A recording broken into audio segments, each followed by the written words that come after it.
Assalamualaikum warahmatullahi wabarakatuh. Alhamdulillah, sholli ala Rasulillah Muhammad ibni Abdillah. La haula wa la quwata illa billah, amma ba'du. Qala Allah ta'ala fil Qur'anil Karim, a'udzu billahi minasyaitonir rajim. Ya ayyuhalladzina amanu ittaqullaha haqqa tuqatih wa la tamutunna illa wa antum muslimun. Bapak-bapak, ibu-ibu, jemaah sekalian yang rahmati Allah Subhanahu wa taala. Alhamdulillahirabbil alamin. Pada kesempatan pagi ini kita bersama-sama bisa memulai kembali kajian Kamis Wage di Pondok Pesantren Fauzul Muslimin. Untuk kajian setiap Wage kita sedang menghatamkan kitab Adabul Alim wal Muta'alim. Jadi kita sedang belajar adab, bagaimana kita cara beradab di dalam belajar dan juga mengajar. Sudah sampai pada bab yang kelima, fi adabil alim fi haqqi nafsihi. Jadi adab seorang alim terhadap dirinya sendiri. Itu ada 20. Ada 20. Pertemuan terakhir sudah kita jelaskan sampai yang ke-17. Sekarang kita lanjutkan yang ke-18 sampai selesai yang ke-20. Yang ke-18, ayyudimal hirsa alazdiyadil ilmi wal amali. Hendaklah seorang alim, orang yang berilmu itu, untuk memiliki keinginan yang kuat selalu menambah ilmu. Jadi setiap kita nih harus selalu meningkatkan ilmu. Alazdiyadil ilmi wal amali, meningkatkan ilmu dan amal. Jadi ilmu kita itu jangan segitu-segitu saja. Jadi harus selalu bertambah. Setiap hari harus ada tambah ilmu. Kemudian yang kedua juga harus selalu tambah amal. Itulah ciri orang yang alim. Orang yang alim itu justru setiap harinya selalu menambah ilmu dan selalu menambah amal. Bimulazamatil jiddi wal ijtihadi. Dengan mulazamah, ya, jadi terus menerus di dalam kesungguhan, wal ijtihadi dan keseriusan, wal muwadhabati ala wadhaifil awradi minal ibadati, dan juga muwadhabah. Muwadhabah itu ya terus menekuni, ala wadhaifil awradi, untuk selalu wirid, harus wiridan terus, banyak wiridnya, minal ibadati, dari ibadah. Jadi setiap kita orang-orang yang berilmu harus berusaha menyempatkan ada waktu-waktu untuk wirid. Ya, wirid itu berzikir. Jadi sempatkan ada waktu zikir. Kalau zikirnya cuman subhanallah, alhamdulillah, Allahu akbar, itu biasa. Jadi orang lain pun biasa. Orang umum itu biasa zikir itu. Tapi kita harus punya amalan khusus. Berzikir, misalkan ada zikir pagi dan petang, baca dulu. Yang lain sudah bubar, kita nyempatkan baca tambahan zikir pagi dan petang. Jadi ada amalan-amalan yang selalu diwiridkan. Nah, itulah kebiasaan orang-orang yang alim. Orang alim itu selalu menyempatkan untuk berwirid atau berzikir. Qiraatan wa iqra'an, ya selalu membaca, ya membaca untuk diri sendiri, ya, atau iqra'an, membacakan untuk orang lain. Nah, pagi ini saya sedang membacakan nih, ini membacakan juga untuk Bapak Ibu jemaah semuanya. Jadi Bapak Ibu juga harus membacakan ilmu untuk anak-anak. Jadi kitanya belajar ilmu untuk diri kita, lalu kita pun membacakan pula ilmu itu kepada orang lain, kepada anak, kepada keluarga. Wa mutala'atan, dan juga banyak mutala'ah. Banyak mutala'ah itu ya banyak yang mengkaji ulang. Jadi apa yang sudah pernah kita pelajari, kita kaji ulang. Itu namanya mutalaah. Wa mudzakaratan dan mudzakarah. Jadi kita biasakan melakukan mudzakarah, mengingat-ingat atau mudzakarah dalam konsep yang lebih luas. Biasanya kalau di pesantren-pesantren atau di kampus-kampus ada istilah kalau di Muhammadiyah ada tarjih, jadi bertarjih, kita berdiskusi. Kalau di NU ada yang disebut dengan bahsul masail, jadi mendiskusikan, itu namanya memudzakarahkan. Atau di kampus ya semacam ya dialog, seminar. Jadi itu menjadi penting karena ilmu itu kemudian menjadi ingat. Selain mutalaah juga mudzakarah. Wa ta'liqan, membuat ta'liq. Ta'liq itu catatan-catatan. Jadi kalau kita belajar ya, ada guru kita sedang memberikan satu ilmu, kita memberi catatan-catatan. Kalau umpamanya kita pegang kitab, nah di kitabnya itu dikasih catatan-catatan. Itu penting, ta'liqon, dibiasakan ta'liq. Atau mungkin ibu-ibu, bapak-bapak yang tidak pakai kitab, punya catatan kertas, punya catatan apa itu buku, itu dikumpul-kumpulkan semua apa yang pernah didapat dari guru-guru kita, itu dibuatkan taklik-takliknya. Sehingga suatu saat, itu catatan yang pernah kita dapat dari guru-guru kita bisa dibaca ulang. Bahkan nanti bisa diberikan kepada anak cucunya. Atau bagi bapak ibu yang senang menulis nanti, bisa dituliskan bermanfaat. Itu membuat taklik-taklik. Wahifdon, dan dihafal, dijaga. Jadi ilmu itu harus dijaga. Ya. Cara menjaga ilmu itu khususnya ilmu yang terkait dengan praktek memang harus selalu dipraktekkan. Misalkan ilmu waris ya. Nah, ilmu waris itu bagaimana cara menghitung waris, pembagiannya dia dapat seberapanya, itu nggak bisa dihafalkan saja. Karena kalau dihafalkan ya lupa. Tapi kalau sering dipraktekkan, ada bapak bertanya tentang waris, ini ahli warisnya ada sekian-sekian, oh berarti kalau istri dapatnya berapa, kalau suami dapatnya berapa, itu karena seringnya dipraktekkan. Ya, kira-kira ini mohon maaf ya Bapak Ibu, sebelum meninggal dunia kita nyoba ngitung-ngitung sendiri ya. Nah, jadi belajar nih.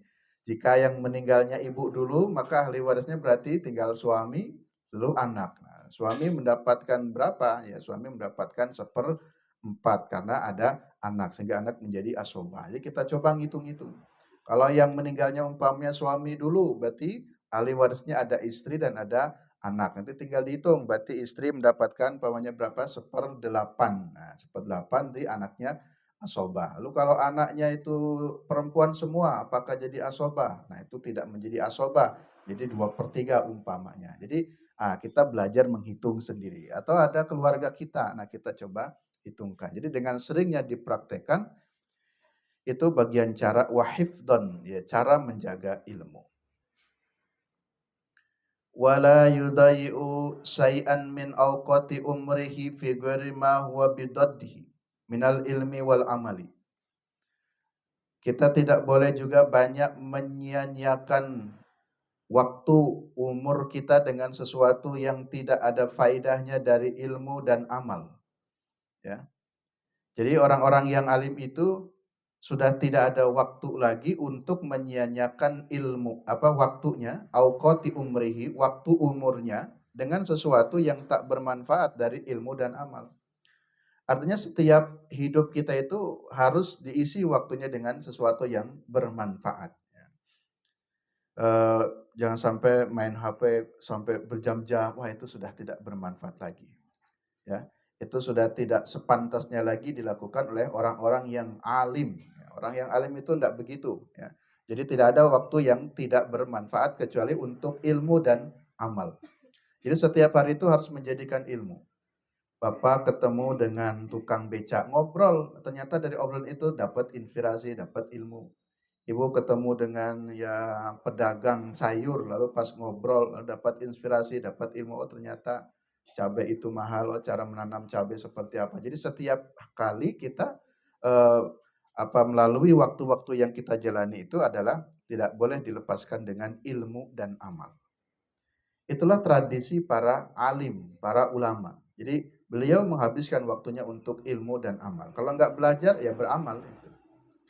illa ma la budda minhu biqadri darurah, kecuali ya dia berhenti tidak belajar dan tidak beramal itu jika ada darurah, ada hajat yang pokok, dan itu pun sesuai dengan kebutuhannya saja. Apa para alim, para ulama itu tidak pernah tidur? Ya tidur juga. Jadi mereka tetap ya melakukan aktivitas yang lainnya tapi seukurannya saja.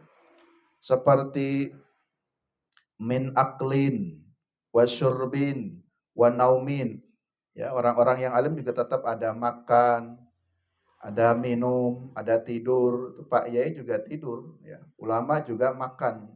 Para alim juga sama melakukan aktivitas istirahat itu. Itu hanya jedanya seitu aja. Tapi selain itu mereka berilmu lagi, mereka beramal lagi. Jadi pekerjaan orang yang alim itu memang kerjanya kalau nggak membaca, menulis itu dalam pengertian berilmu, ya berdakwah atau menyampaikan atau ya beramal. Pokoknya yang jelas waktunya harus dihabiskan untuk ilmu dan amal. Paling tidak berilmu dan tidak beramal itu karena ada doruro saja, biqadri doruro, ada kebutuhan, harus makan. Ya makan dulu, minum, istirahat. Istirahatil milali, atau istirahat karena milal. Milal itu karena capek. Ya kalau capek istirahat. Ya. Kalau sudah lelah ya dari berilmu dan beramal, atau istilah bahasa lain bosan ya, walaupun sesungguhnya tidak ada istilah bosan ya, capek saja milalnya. Ya istirahat.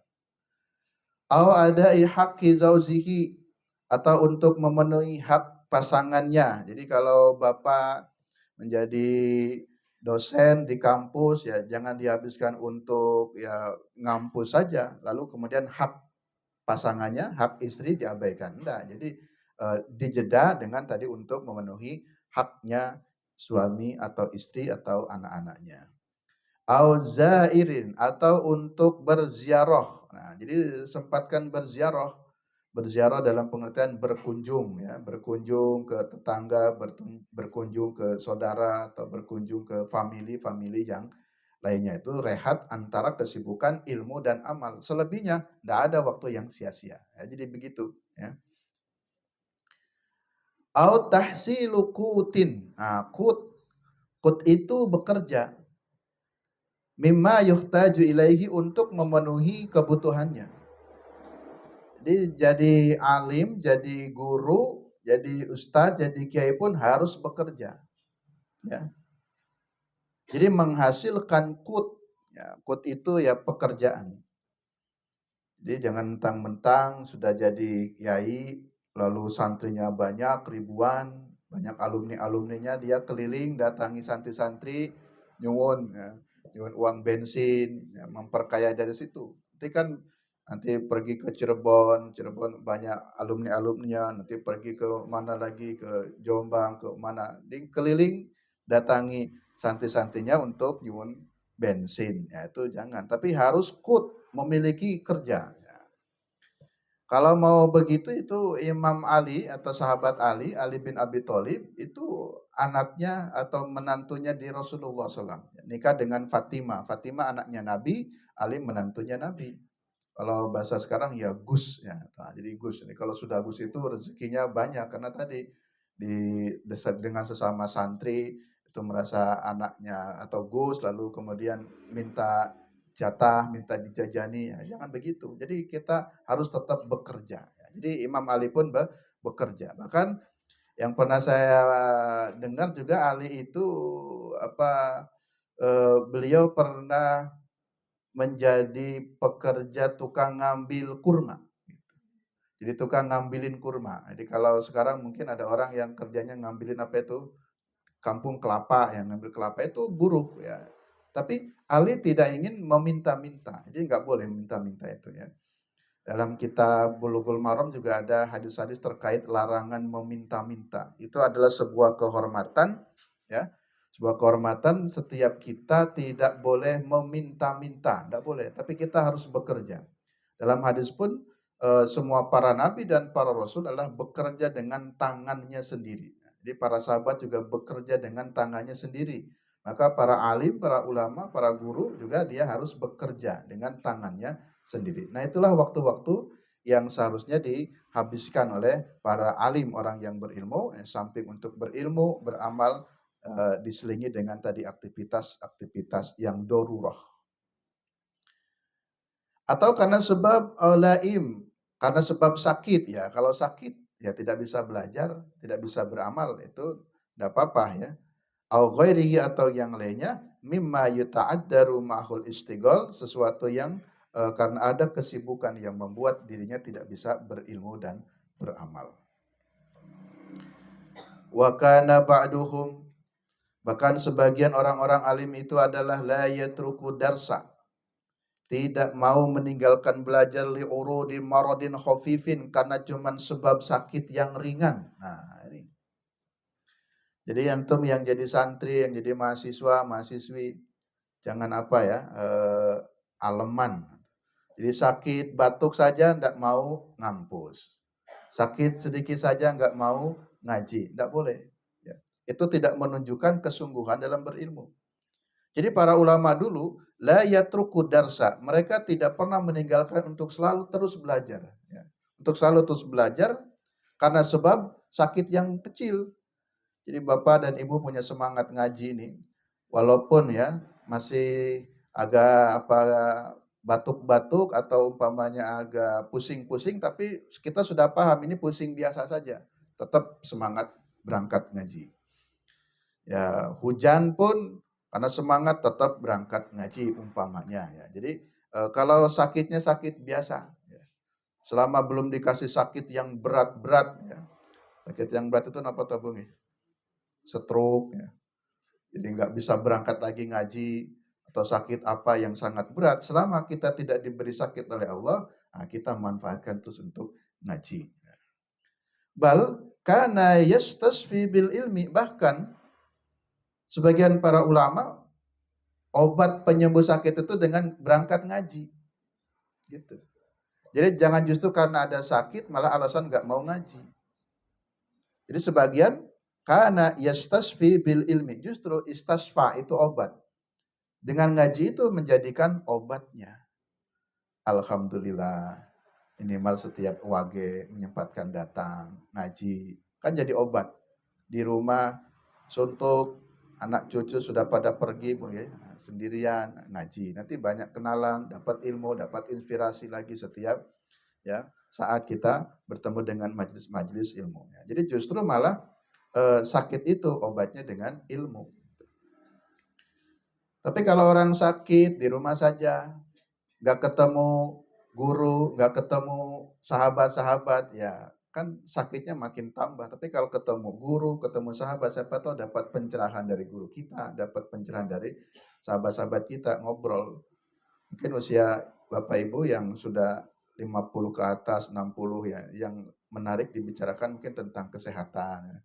Ini tentang ini apa, asam urat gimana ya obatnya. Itu kan ketika ketemu dengan yang lain, oh tahu caranya, pernah ada pengalaman ini, pengalaman itu. Jadi nah, itulah sebagai obatnya. Obat dari sakit adalah belajar.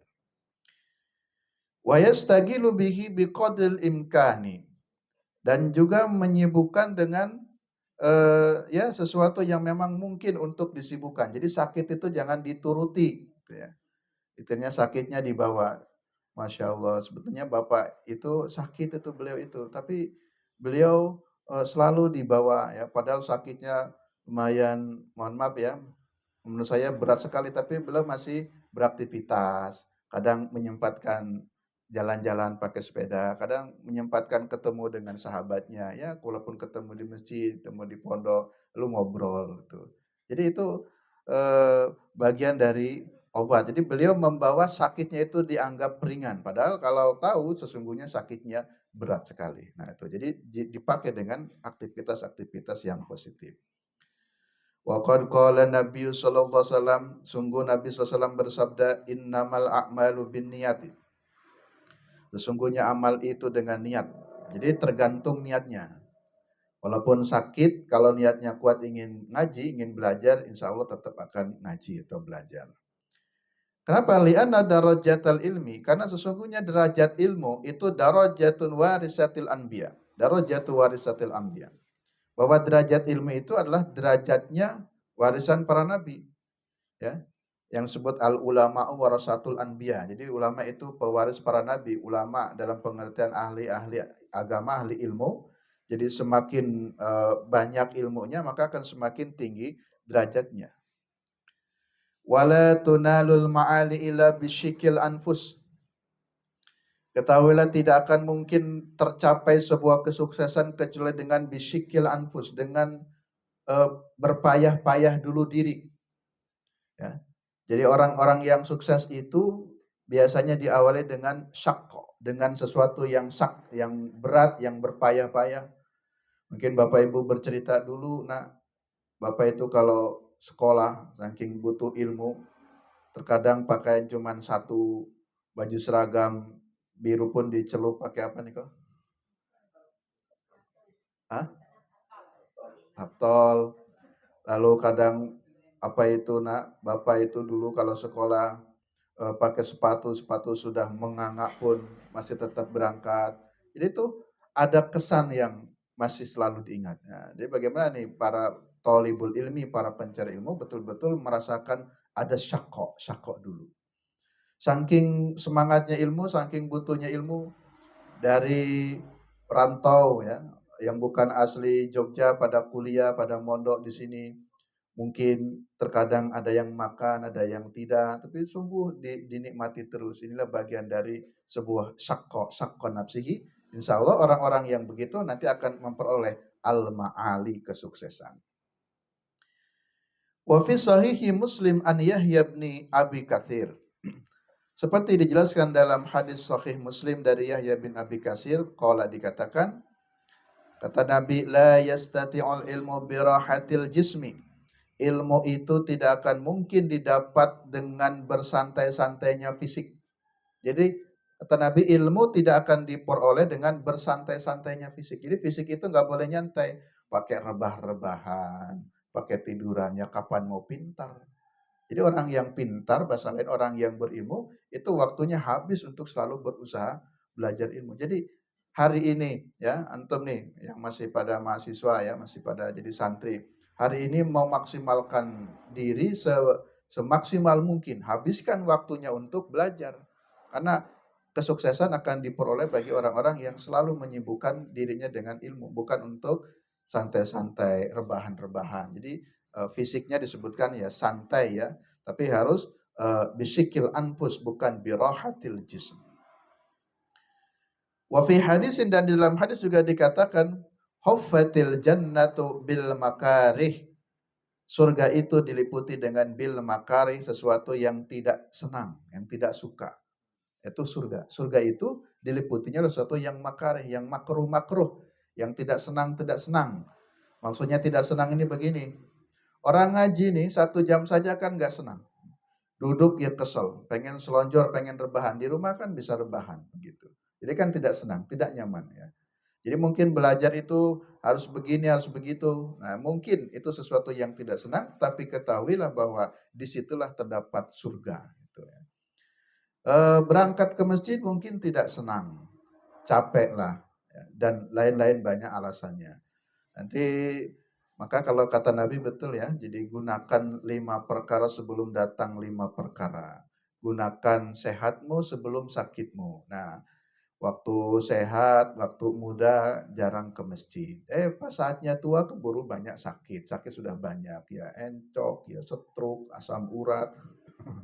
Nah, jadi akhirnya alasannya karena sebab sakit. Nah, itulah. Jadi kita kehabisan waktu ya untuk belajar, untuk beramal ya. Karena tadi waktu mudanya tidak dimanfaatkan, waktu sehatnya tidak dimanfaatkan dengan baik. Karena huffatil jannatu bil makarih. Jadi surga itu diliputi bil makarih, dengan sesuatu yang makarih. Makarih itu tadi yang makruh, makruh itu yang tidak disukai. Yang disukai kan secara umum orang leyeh-leyeh, nyantai, dengarkan musik. Nah, itu mungkin keumuman orang senang untuk main game ya kalau anak-anak muda ya. Tapi yang duduk khusyuk, duduk anteng itu enggak betah. Itu makarih, tapi disitulah terdapat surganya. Wakila syi'ran, dikatakan dalam syair, turiduna idrakal ma'ali rakhisatan wala budda duna syahdi min ibrin nahlin. Seseorang yang menginginkan al-ma'ali, ma'ali itu derajat atau kesuksesan, saya mengartikan sukses. Seseorang yang menginginkan kesuksesan rakhisatan tidak bisa dengan harga yang murah. Ya harganya harus tinggi juga kalau ingin sukses. Artinya kita memang harus meluangkan waktunya, tenaganya, badannya, seluruhnya. Gak bisa ingin jadi pintar tapi dengan ya biasa-biasa saja. Tidak ada kesungguhan. Rohis. Rohis itu yang ringan-ringan. Ya saya pengennya leye tiduran-tiduran tapi jadi orang pintar. Ya gak bisa. Ngalamun ingin jadi orang kaya, punya rumah, punya kendaraan. Tapi nyantai-nyantai gak kerja, ya gak ketemu. Gitu. Jadi gak bisa kesuksesan itu rohisotan dengan sesuatu yang ringan-ringan. Walau Buddha harus, ini contoh ya, dalam kitab sebutkan, Duna syahdin min ibril nahli, orang yang ingin makan madu, nah, kalau orang dulu ini ingin makan madu, dia harus siap disengat, sengat apa tuh? Lebah. Jadi orang dulu itu berpayah-payah dulu untuk mendapatkan madu, ingin minum madu, ingin makan madu, dia harus berani disengat lebah dulu. Kalau anak sekarang kan sudah nggak menemukan itu. Madu tinggal minum, tinggal beli di toko. Jadi susah-susah payah-payahnya itu mungkin sudah berbeda ya itu ya. Nah, tapi sesungguhnya harus ditemukan walaupun tidak harus sama ya. Tapi bersusah-susah dan berpayah-payah di dalam mencari sebuah kesuksesan harus ketemu. Sebagaimana tadi seorang petani yang dia ingin memperoleh madu harus naik dulu ke atas pohon, di pohon ada lebahnya, harus siap disengat dulu tubuhnya siap disengat lebah, tapi kemudian menikmati dengan susah payahnya itu mendapatkan sebuah ilmu. Itulah yang ditempuh oleh para alim, para ulama. Wa qala Syafi'i radhiyallahu an, haqqun ala ahlil ilmi bulughu ghayati juhdi fil istiksari min ilmihi. Haknya bagi ahlul ilmi adalah mencapainya puncak kesungguhan di dalam iktisari min ilmihi, memperoleh ilmu yang banyak. Jadi kalau ingin menjadi seorang yang ahli, ya memang harus mencapai tingkat puncak-puncaknya kesungguhan. Ya. Mungkin bapak-bapak yang sudah merasakan ya puncak-puncak kesungguhan saat berkarir, sampai seharian penuh untuk mengerjakan tugas-tugas kantor, sampai malamnya pun harus lembur. Nah itu dirasakan oleh oleh bapak-bapak dan ibu-ibu kita itu ya. Nah, jadi sebagai anak, sebagai ya para thalibul ilmi itu harus merasakan hal-hal yang semacam itu. Jadi puncaknya kesuksesan itu justru ketika sudah mencapainya itu ada juhud, yaitu puncaknya juga kecapean atau kelelahan di dalam memperoleh ilmu. Wasabru dan kesabaran. Wasabru dan kesabaran ala kulli aridin duna talabihi, di dalam menghadapi tantangan-tantangan untuk memperoleh kesuksesan itu. Harus sabar juga. Ada orang yang ingin anaknya pinter, anaknya dimasukkan ke pondok pesantren. Anak baru 3 bulan dah nggak betah, ngerengek. Bu nggak betah, pindah saja, pulang aja ke rumah. Itu ada anaknya nggak sabar. Anaknya nggak apa-apa, ibunya yang mewek terus, Pak, ingat terus sama anak. Akhirnya ingat terus, ya anaknya nggak usah jauh-jauh sekolahnya, malah ibunya yang nggak sabar. Padahal justru kalau kita ingin anak-anak kita sukses, kita harus ikhlas. Biarkan mereka hari ini ya belajar mengepakkan sayapnya, supaya besok ketika kita tinggal mereka sudah siap hidup mandiri. Jadi harus sabar. Wal ikhlasun niat, juga harus ikhlas niatnya. Fi idraki ilmihi, di dalam memperoleh ilmu. Nasson wastimbaton, baik secara nas maupun istimbat. Jadi memperoleh ilmu itu bisa secara nas. Nas itu teks yang tertulis.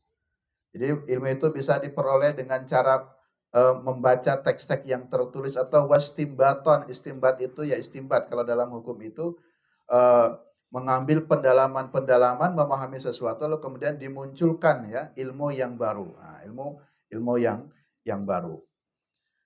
Contoh, ini sedang musim haji, Kementerian Agama sedang merumuskan, mendiskusikan dan meminta saran pendapat khususnya dari ormas-ormas, termasuk saya di Muhammadiyah di Tabji. Kami dimintai pendapat tentang ini pengelolaan haji yang disebut dengan murur. Jadi murur itu sekarang kan jamaah haji sangat banyak sekali harus mabit di Musdalifah. Sementara lahan Musdalifah itu kan sempit, kecil. Apalagi per tahun ini dibuat bangunan untuk WC, itu arealnya menghabiskan sekitar 2000 meter. Nah, 2000 meter sekitar segini ya. Jadi areal Musdalifah makin sempit, sementara jamaah haji yang masuk banyak sekali, berbeda dengan masa Rasulullah SAW. Nah, untuk mengantisipasi itu, dan banyak yang lansia sekitar 40% yang berangkat haji di tahun ini, itu bagaimana? Apakah tetap harus mabit, tinggal di Mina, bermalam di Mina, ataukah cukup murur saja? Jadi murur itu hanya ngelewat saja. Jadi nanti bis-bis dari Arafah itu ngangkut jamaah haji setelah wukuf di Arafah, lalu bisnya itu tetap ngelewati dulu Musdalifah, tapi nanti tidak perlu turun. Dah mabitnya di bis secukupnya dengan perjalanan, kan dengan macet juga, nanti langsung keluar. Bagaimana tuh hukumnya murur di Musdalifah? Nah, itu namanya melakukan pengkajian lalu diputuskan satu perkara itu namanya beristinbat. Nah, jadi kita mendapatkan ilmu itu bisa dengan cara nason, secara teks-teks atau secara istinbat. Warabbatu lillahi ta'ala fil auni alaihi, dan demikian pula kita berharap kepada Allah untuk mendapatkan pertolongannya. Wa qad qala sallallahu alaihi wasallam ihris ala ma yanfa'uka wasta'in billahi ta'ala. Ihris ya. Berkeinginanlah. Jadi kita harus punya keinginan yang kuat atas ala ma yanfa'uka, sesuatu yang bisa bermanfaat untuk dirimu. Jadi sesuatu yang bermanfaat itu kita harus ikhlas, sungguh-sungguh. Kemudian jangan lupa di dalam mencapai itu dengan memohon pertolongan, wasta'in billah, memohon pertolongan kepada Allah. Nah, jadi gitu ya. Jadi sungguh pun kita berusaha sungguh-sungguh secara fisiknya, secara duniawinya, tapi tetap mohon pertolongan kepada Allah. Jam 6:10. Ibu-ibu, bapak-bapak, jemaah sekalian yang rahmati Allah Subhanahu wa taala. Kita lanjut. Wattasi'a asyara, adab yang ke-19. Alla yastankifa an istifadati ma la ya'lamuhu mimman huwa dunahu mansaban aw nasaban aw sinan.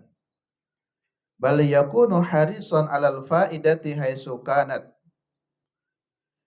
Hendaklah orang-orang alim, orang yang berilmu, yang semangat dengan ilmu itu cirinya nih, orang-orang yang semangat ilmu cirinya adalah alla yastankifa an istifadati ma la ya'lamuhu.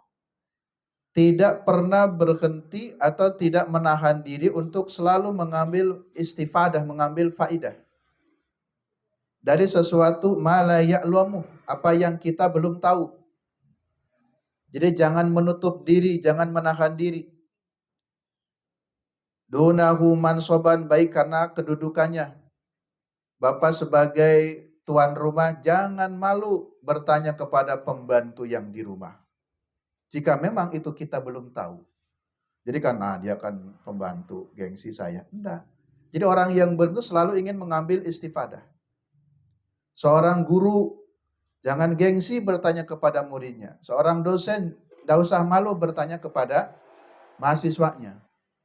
Kalau enggak tahu ya tanya, ini bahasa Inggrisnya apa ini? Tanya saja, tidak usah malu. Jadi kita kapanpun ya, bertanya apapun, yaitu selalu melakukan istifadah. Au nasaban, atau secara nasab.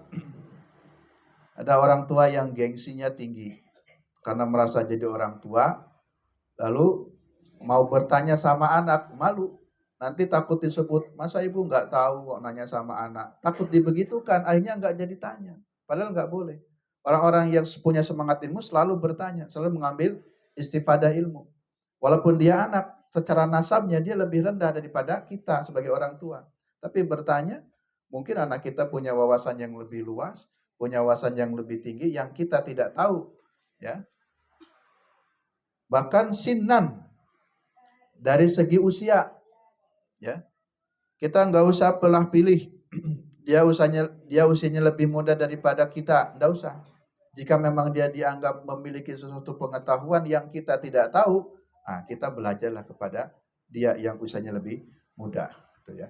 Apalagi kalau berkebalikannya, anak ya bertanyalah kepada orang tua, murid, santri, mahasiswa, bertanyalah kepada guru, kepada dosen, dan seterusnya. Bahkan tadi yang kedudukannya tinggi pun jangan malu bertanya kepada yang lebih rendah. Yang nasabnya tinggi pun jangan sungkan bertanyalah kepada yang lebih rendah di bawahnya. Jadi itulah ciri orang yang berilmu, tidak menahan diri. Jadi jangan gengsi untuk bertanya. Nanti kalau saya tanya nanti disebut Bapak nggak tahu ya. Nanti jadi malu. Ketika malu nggak jadilah bertanya. Itu namanya dia sedang menutup diri. Ya. Dalam adabnya enggak begitu. Ya. Fainal hikmata dalatul mu'min. Karena hikmah itu atau ilmu itu adalah seperti dalatul mu'min. Dalatul mu'min itu adalah seperti sebuah barang yang hilang. Jadi ilmu itu seperti barang yang hilang.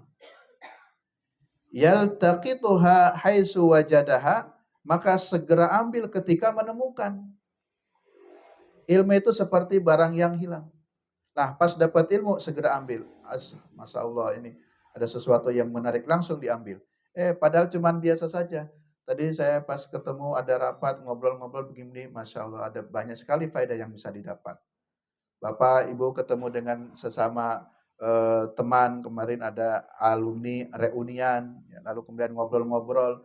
Saya mendapatkan cerita dari salah seorang alumni, Masya Allah luar biasa sekali. Jadi setiap saat kita mengambil faedah karena ilmu itu seperti dolatul mukmin, barang yang hilang. Ya, ketika kita menemukan ada manfaat, segera kita ambil. Gitu. Seperti dikatakan oleh Sa'id bin Jubair. Sa'id bin Jubair berkata, la yazalu rajulu aliman. Senantiasa seseorang akan menjadi alim mata alamal ilma selama atau selagi dia mau belajar ilmu. Jadi disebut orang yang alim selama dia masih selalu belajar ilmu. Jadi ketahuilah jika kita berhenti untuk tidak belajar ilmu, dia tidak alim. Jadi orang yang alim itu dia akan senantiasa terus-menerus belajar ilmu. Faida taraka ta'alum. Apabila dia meninggalkan belajar, sudah enggak mau belajar, enggak mau baca, enggak mau dengar ilmu. Apalagi wadana annahu qad istagna. Dia menyangka dirinya itu sudah kaya ilmu. Dia sudah meyakini dirinya sudah kaya ilmu, enggak perlu baca lagi, enggak perlu bertanya lagi pada orang. Waqtafa bima indahu. Dan merasa cukup dengan apa yang dia peroleh. Cukup, kami sudah tahu dari kampus.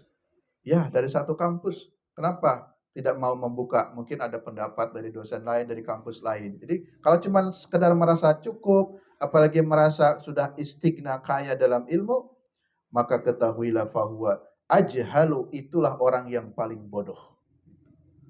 Ya. Coba perhatikan nih kalimatnya dari Sa'id bin Jubair.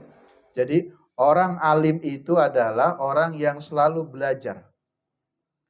Siapa orang yang meninggalkan belajar nih, tidak mau belajar lagi, baik tidak mau membaca, tidak mau mendengar sebuah ilmu, meninggalkan itu, apalagi sudah merasa cukup dalam dirinya, sudah kaya dengan ilmu, maka itulah sebodoh-bodohnya orang.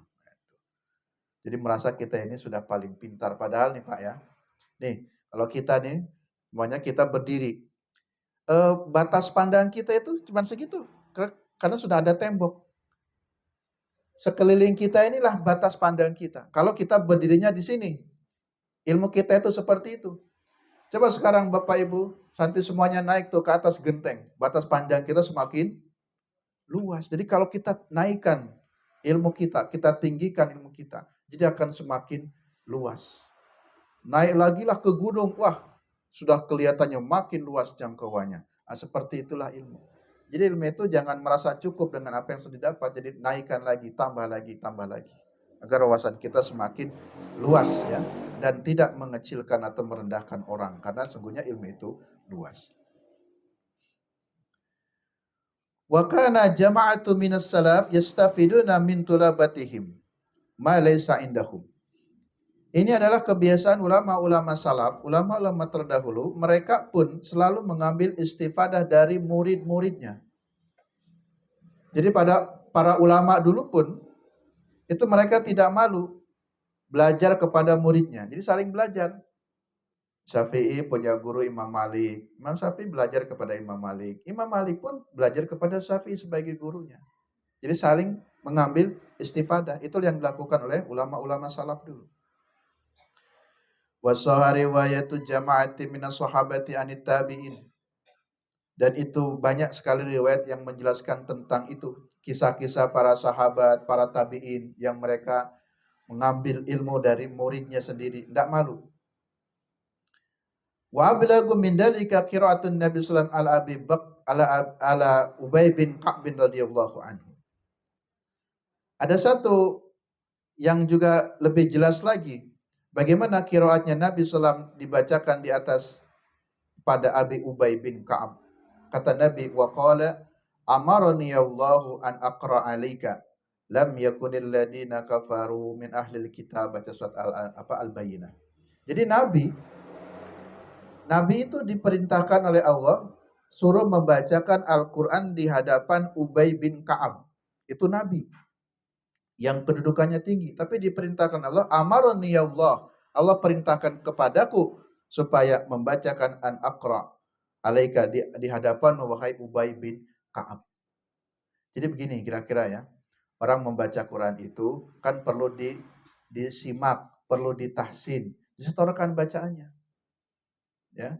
Walaupun mungkin kita sudah menjadi guru, sudah menjadi orang tua, bisa jadi bacaan kita ini belum tepat. Sehingga ya, Nabi pun diperintahkan, ayo Muhammad, kamu bacakan bacaan Qur'anmu di hadapan ini Ubay bin Ka'ab. Karena Ubay bin Ka'ab ini bacaan Qur'annya bagus, baik gitu. Sehingga minta kira-kira disimakkan, tolong disimakkan. Nah, jadi begitu ya.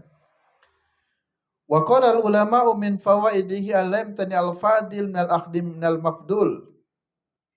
Para ulama berkata dari faidah-faidah itu kita tidak boleh menahan diri orang yang fadil, orang yang memiliki keutamaan untuk mengambil ilmu dari al-mafdul ya. Jadi bahasa lainnya tadi kita tidak boleh menahan diri seorang guru bertanya kepada murid, bukan kehinaan orang tua bertanya kepada anak, bukan. Tapi itu yang dilakukan oleh para ulama. Wa qala al-Humaidi. Nah, ini satu kisah. Kisahnya Imam Humaidi. Siapa Imam Humaidi? Humaidi itu huwa tilmidu Syafi'i. Imam Humaidi itu adalah muridnya Imam Syafi'i. Nah, ini Imam Humaidi muridnya Imam Syafi'i. Kata Imam Humaidi, sahibtu Syafi'i min Makkah ila Misra. Saya menemani Imam Syafi'i dari Makkah ke Mesir. Nah, maka orang dulu itu istilah mulazamah ngikut guru. Ya. Mungkin kalau sekarang tidak ngikut guru, Bapak Ibu ingin bermulazamah tentang apa? Ya, ikut kajiannya guru itu. Nah, guru itu ngaji di mana ikut mendengarkan. Ini Humaidi, Imam Humaidi mengikuti Imam Syafi'i dari Makkah ke Mesir. Fakuntu astafidu minhu masail. Kata Imam Humaidi, aku banyak mengambil faidah berbagai macam masail, persoalan-persoalan. Jadi karena ikut dengan guru ya, jadi kan jadi tahu banyak persoalan. Tanya kepada Imam Syafi'i, wahai Imam begini-begini, bagaimana kalau begitu, ini hukumnya apa. Jadi banyak sekali faedah yang didapatkan ketika kami membersamai guru. Dan yang menarik juga di sini adalah aku mengambil ilmu kepada Imam Syafi'i sebagai guru, ternyata beliau pun ini ceritanya wa kana yastafidu minni al hadis. Beliau Imam Syafi'i pun mengambil faidah kepadaku tentang hadis. Jadi ketika Imam Humaidi mengetahui beberapa persoalan hadis, Imam Syafi'i pun tanya, Imam Syafi'i pun belajar, kira-kira kieu piye le menurutmu? Ini hadisnya bagaimana? Sahih enggak? Nah, itu. Jadi si guru pun bertanya kepada murid. Wa qala Ahmad bin Hanbal, Imam Ahmad bin Hanbal berkata, qala lana Asy-Syafi'i, Imam Syafi'i berkata kepada kami, antum a'lamu bil hadisi minni. Kata Imam Syafi'i, wahai Imam Ahmad, muridku itu kan muridnya. Imam Ahmad kan muridnya, Imam Syafi'i. Wahai Ahmad, muridku, ini bahasa kita ya, antum a'lamu bil hadis, kamu lebih paham tentang hadis dariku. Faedah sahih indakum al hadis, maka apabila sahihlah satu hadis menurutmu, faqulu lana hatta na'khudhu, maka aku pun akan mengatakan hal ini. Jadi karena Imam Ahmad pintar hadis, sehingga aku pun tidak akan malu mengambil hadis yang berasal darimu. Di sinilah menunjukkan ketawaduannya Imam Syafi'i. Walaupun Imam Syafi'i juga pintar hadisnya, tapi ketika melihat muridnya memiliki kompetensi ilmu hadis, maka Imam Syafi'i pun, Imam Ahmad, tadi mohon maaf, Imam Ahmad pun ditanya atau Imam Syafi'i belajar kepada Imam Ahmad. Yang terakhir,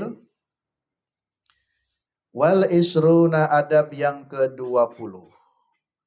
Adab yang ke-20 bagi para pencari ilmu atau bagi para alim, para guru, para ulama, ayastagila bit tasnif, hendaklah menyibukkan diri untuk tasnif, menulis, menyusun buku, menyusun karangan, wal jam'u wa ta'lif in kana ahlan lidalika. Jadi orang-orang yang alim itu memang harus menyibukkan untuk menulis. Nah, Imam Syafi'i orang yang alim, ilmunya banyak, beliau juga rajin menulis, punya karya-karyanya kita mengenal ada Al-Um. Imam Malik orang yang alim, orang yang berilmu, beliau juga menulis, punya karyanya banyak, di antaranya kitab Al-Muwatta, Muwatta Imam Malik. Jadi orang-orang yang alim juga menyibukkan dirinya dengan untuk menulis. Di sini banyak penjelasan tentang menulis, tapi waktunya sudah cukup. Di intinya, mari Bapak Ibu dan santiwan-santiwati kita semangat terus belajar. Tidak ada batas usia untuk belajar itu. Jangan malu untuk bertanya kepada siapapun selama itu suatu faidah bagi kita. Dan di adab yang terakhir, di adab yang ke-20, menyempatkan juga untuk menulis. Jadi membiasakan menulis, karena orang yang alim yang tidak menulis mungkin seiring waktu dia wafat, nah orang sudah lupa. Tapi kalau punya karyanya, ada tulisannya atau ada karya-karyanya, orang akan terus ya mengenang dan belajar lagi. Demikian kajian kita pada kesempatan kali ini. Terima kasih atas kehadirannya. Insyaallah mohon diagendakan setiap Kamis Pahing dan Wage kita ngaji bersama di sini. Kita akan ganti bab di pertemuan berikutnya. Kurang lebihnya mohon maaf. Billahi taufik wal hidayah. Assalamualaikum warahmatullahi wabarakatuh.